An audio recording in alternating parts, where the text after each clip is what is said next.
In one of Mark Thomas's recent sermons, he stopped and asked us what three things from this time of lockdown we'd like to take forward into the future. It was a really good thing to get us to do, and actually, it was apparently Kerry's idea, his wife, um, because it made us focus on some positives rather than a lot of the negatives that have come out of this time. I wrote down three things.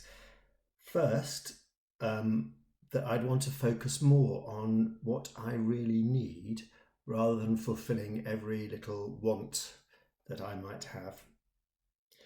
Secondly, I wanted to keep a focus on the how are you question, that when we ask that now, we really want to know the answer. And thirdly, uh, protecting more time for reflection and contemplation. The one that always sticks in my mind is the how are you question.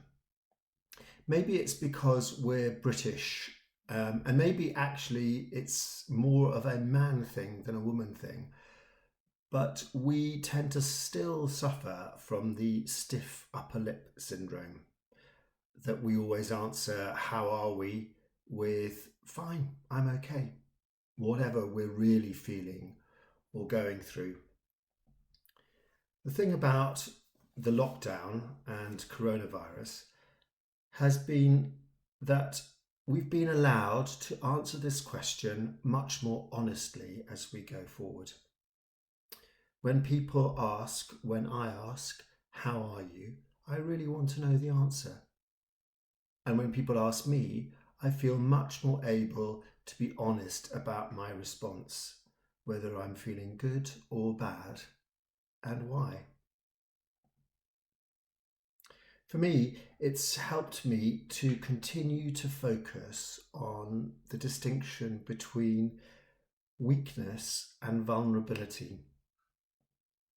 I've hated the idea in the past that people might perceive me as weak, but the funny thing is that has led me to close down, to not share my emotions, to not share how I'm really feeling.